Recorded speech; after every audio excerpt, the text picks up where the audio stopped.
Our next speaker is actually going to be talking a little bit about this concept of community building through environmental and climate change, and specifically through two topics that you might think are not related: community building and waste reduction.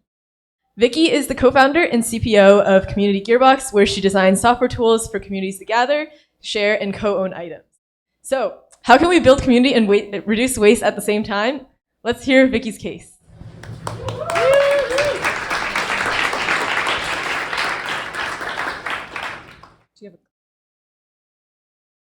Hi, everyone. Hi, my name is Vicki.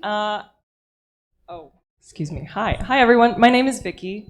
I am a software engineer, and I used to work at Amazon. And I recently quit because I just felt like their definition of sustainability didn't quite resonate with me, even though I was working on the sustainability team doing some pretty fascinating work. And I'll get into a little bit of that today, starting with some good news, which is that a lot of things are getting better. People living in poverty and child mortality is down. Educated population and literacy rates are going up, and overall, most people are living happier and healthier lives, and our kids have a lot to look forward to. But at the same time, in the US, we're not following that trend. We also see some upticks in suicide and big interest in loneliness and burnout. So I'm here to ask the question, why is there such a big gap? Why are we making all of these advancements in medicine and technology, if not for the health and happiness of us and our children? And I'm sure there's many ways to index, think about this data, but I'm gonna index on a very specific part of the answer that I think is interesting, which is culture. Here in the United States and in the Western world, we are very individualistic. We really pride ourselves on our autonomy. Everyone owns their own of everything. Most of us would rather sit in our apartments and buy things on Amazon all day than ask our neighbor what their name was again. And I think that drives us deeper into consumerism, and that makes us more isolated and lonely. And we start to covet material things more and more. And when we do that, so for example, I have a bunch of home improvement tools in my garage that I thought I'd use more than once a decade, but turns out I don't like construction projects, the marketing, which is really good. But there's this way in which materials really make us feel aspirational, and they make us feel like we can be something different, that we can really experience something new and expand our world. But in fact, the opposite is true. We find that more materials, they make us unhappy, they make us stressed and anxious, and compare the haves and have-nots. And yes, that includes our green alternatives, for those of us that like to buy green, including myself.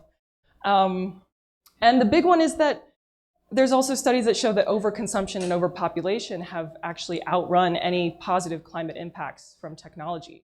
So it's clear to me that we need to start looking at consumption and tackling it at its source. So I'm here to ask the question, what if we invested in a cultural shift? What if we invested in social relationships and used them to fulfill our needs and desires in the same way, in the way that we seek from the material, to also make us feel like we can be better, to help us gain new experiences and expand our world? At Community Gearbox, which is my next adventure, alongside my co-founder Dante, we're building community tools with software, starting with a keystone habit which we've identified, which is sharing, especially with those that you already know and trust. This past summer, I spent the summer kayaking, and I borrowed my friend's kayak, but I didn't just borrow it, I felt entrusted with it. There's an implicit care and compassion when taking care of that kayak. And I felt like every exchange like that could become a conduit for this kind of trust. With that single interaction, I was able to go out and experience the world, experience the ocean. I was able to save money by avoiding renting or buying. And I was able to deepen my connection with that friend when I returned it in a better state than I found it.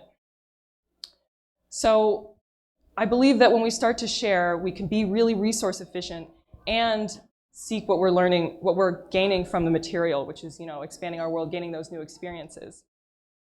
And I call sharing a keystone habit because once we start to share more, we might start to share first instead of buy first. And then we might start to foster that interconnectedness and start to develop our social empathy and also maybe even heal our society's divides. Together, I do think that we can transform our culture, and I think we can live in a world where happiness, sustainability, and community thrive hand in hand.